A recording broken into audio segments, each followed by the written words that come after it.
अस्सलाम वालेकुम dear students, welcome to my channel. आज हम डिस्कस करने जा रहे हैं डीसी मोटर को।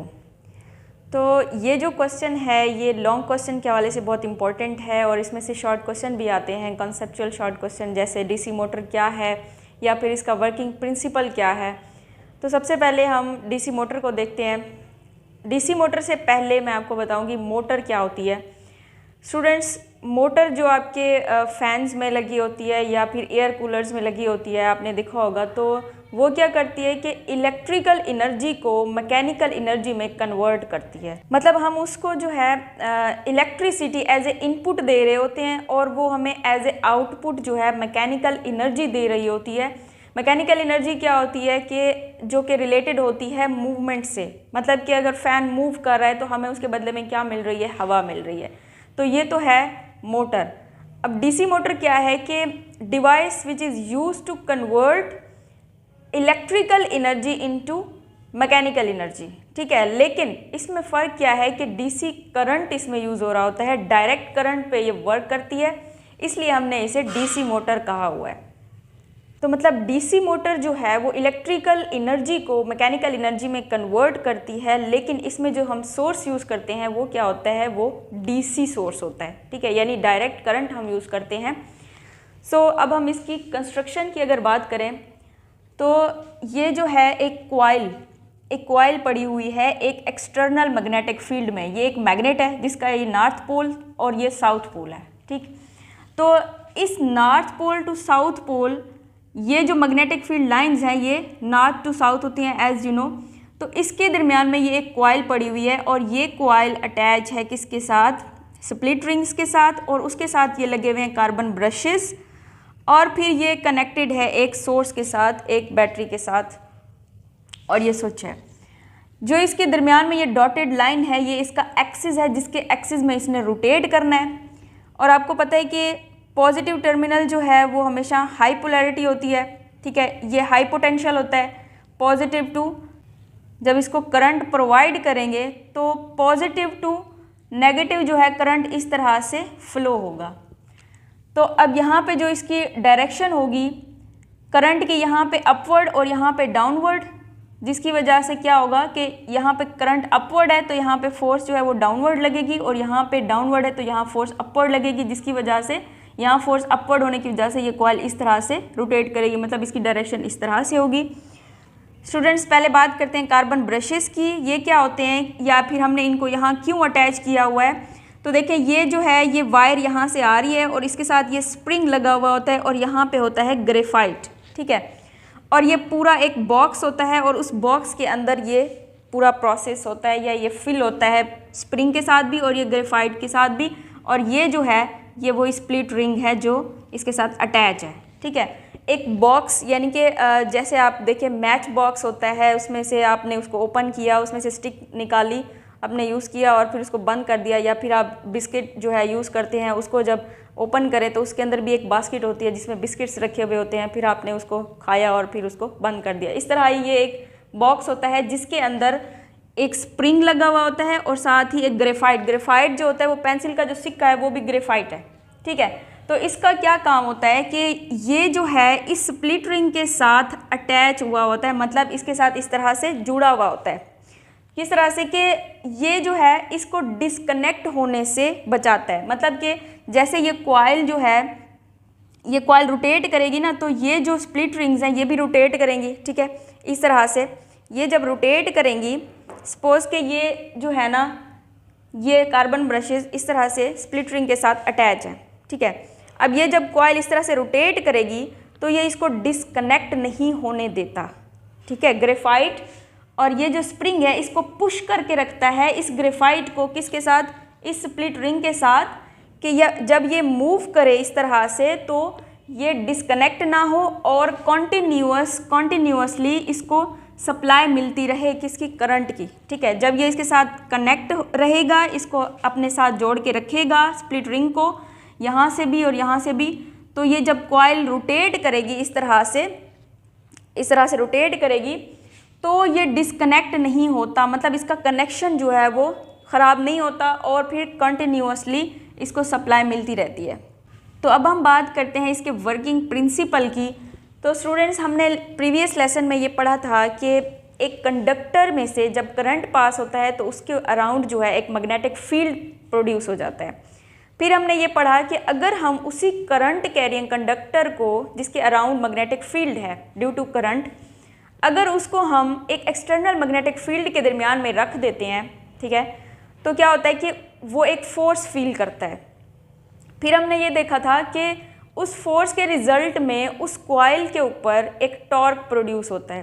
किस तरह से प्रोड्यूस होता है कि देखिए, जब हमने इसको यहाँ से सप्लाई दिया, इलेक्ट्रिक करंट यहाँ से पास होता हुआ इस तरह से इसके अंदर से गुजरेगा। जब यहाँ पे करंट अपवर्ड है, ये पी साइड, क्यू, आर और एस इस तरह से नेम दिया हुआ है। करंट यहाँ से जब पास होकर यहाँ पे आएगा, मतलब यहाँ पे इसकी अपवर्ड डायरेक्शन है, यहाँ पे डाउनवर्ड डायरेक्शन है। तो students, according to Fleming left hand rule, Fleming ने हमें लेफ्ट हैंड रूल दिया था कि ये जो फिंगर है ये एक्सटर्नल मैग्नेटिक फील्ड को रिप्रेजेंट करेगी, ये जो फिंगर है मिडल फिंगर ये हमें करंट की डायरेक्शन बताएगी, और ये जो थंब है ये हमें फोर्स बताएगा। तो हम उसी कॉन्सेप्ट को रिवाइज करते हैं। तो देखिए यहाँ पे देखिए करंट डाउनवर्ड है, तो मैं इस फिंगर को डाउनवर्ड रखूँगी, और ये जो फिंगर है ये शो करेगी इस मैग्नेटिक फील्ड को, जो कि एक्सटर्नल मैग्नेटिक फील्ड है, नॉर्थ टू साउथ। ये इस तरफ, ये जो करंट है ये इस तरफ, और यहाँ पे देखिए थंब जो है ये अपवर्ड है। इसका मतलब क्या हुआ कि यहाँ पे लगने वाली जो फोर्स होगी वो अपवर्ड होगी, ठीक है। इसी तरह अगर मैं यहाँ पे दिखाऊं तो देखें कि ये जो फिंगर है ये करंट को रिप्रेजेंट करेगी, जो कि करंट अपवर्ड है। ये वाली फिंगर मैग्नेटिक फील्ड लाइन को रिप्रेजेंट करेगी, और ये जो थंब है ये इनवर्ड जा रहा है, मतलब यहाँ पे जो लगने वाली फोर्स होगी वो डाउनवर्ड होगी। तो देखें यहाँ पे फोर्स अपवर्ड और यहाँ पे फोर्स डाउनवर्ड, यहाँ पे अपवर्ड फोर्स और यहाँ पे डाउनवर्ड फोर्स। अब हमने ये पढ़ा था कि जब एक ही बॉडी के ऊपर एक साइड पे अपवर्ड और एक साइड पे डाउनवर्ड फोर्स लगे, यानी कि इस तरह से कि एक ही बॉडी के ऊपर एक साइड पे डाउनवर्ड और एक साइड पे अपवर्ड फोर्स लगे, लेकिन उनका लाइन ऑफ एक्शन जो है वो अलग अलग हो, ये एक लाइन ऑफ एक्शन, ये दूसरा, मतलब अलग अलग लाइन ऑफ एक्शन हो, तो वो बॉडी जो है वो इस तरह से रोटेट कर जाएगी, ठीक है, इस तरह से रोटेट कर जाएगी। सो अब प्रॉब्लम ये है कि यहाँ से यहाँ तक तो ये रोटेट कर आएगी, लेकिन क्वेश्चन ये है यहाँ पे कि यहाँ तक पहुँचने के बाद तो यहाँ पे इनका लाइन ऑफ एक्शन तो सेम हो जाता है, जबकि हमने ये पढ़ा है कि अगर बॉडी के ऊपर लाइन ऑफ एक्शन फोर्सेस का सेम हो जाए, मतलब यहाँ पे ये डाउनवर्ड फोर्स, यहाँ पे अपवर्ड फोर्स, यहाँ पे दोनों फोर्सेस जब आमने सामने आएंगी, ठीक है, तो जब एक ही लाइन ऑफ एक्शन होगा उसके बाद जो है बॉडी सस्पेंड हो जाती है, उसके ऊपर मज़ीद रोटेशन प्रोड्यूस नहीं होती, उसमें मज़ीद टॉर्क प्रोड्यूस नहीं होता। तो होगा ये कि यहाँ पे जब डाउनवर्ड फोर्स, यहाँ अपर फोर्स लगेगी तो बॉडी यहाँ तक आके और यहाँ से यहाँ तक आके दरमियान में आके ये कॉइल जो है ये सस्पेंड हो जाएगी, रुक जाएगी, यानी कि ये कॉइल जो है ऑलमोस्ट 90 डिग्री तक जो है ट्रैवल इसने किया है या इसमें रोटेशन प्रोड्यूस हुई है। तो 90 डिग्री तक रोटेशन करने के बाद हम चाहते हैं कि ये कॉन्टिन्यूसली रोटेट करे, ना कि सिर्फ 90 डिग्री तक। हमें इस कॉइल की जो है ओवरऑल मूवमेंट चाहिए, ना कि सिर्फ 90 डिग्री। हम चाहते हैं ये पूरी इस तरह रोटेट करे।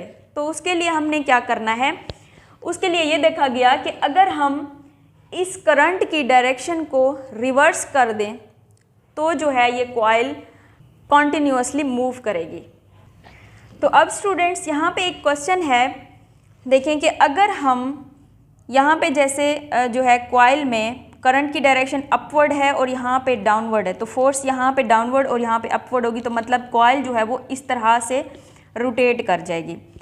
अगर हम इसकी डायरेक्शन को चेंज करते हैं, ठीक है, रिवर्स कर दिया, यहाँ अपवर्ड फोर्स है तो यहाँ मैं डाउनवर्ड फोर्स कर देती हूँ, मतलब करंट यहाँ से पास करवाते हैं, तो यहाँ पे जो लगने वाली फोर्स होगी वो अपवर्ड होगी और यहाँ पे डाउनवर्ड होगी, तो कॉइल जो है वो ऐसे रोटेट कर जाएगी। अब क्वेश्चन ये है कि अगर यहाँ पे जो है कॉइल ने इस तरह से रोटेट किया है और यहाँ पे इस तरह से किया है, तो कॉइल को तो इस तरह रोटेट करना चाहिए था, तो इस तरह क्यों नहीं करती, वो कॉन्टिन्यूसली रोटेट क्यों करती है? तो उसका रीज़न भी हम जानते हैं। स्टूडेंट्स, रिवर्स करने के लिए करंट की डायरेक्शन को यूज़ किया गया कम्यूटेटर्स को, या फिर ये जो स्प्लिट रिंग्स हैं, ठीक है। एक रिंग को जो है कट करके 2 पीसेस बना दिए गए जो कि सी शेप के हैं, और यहाँ पे इनको लगाया गया, किस लिए? ताकि ये रोटेट कर सकें, ठीक है।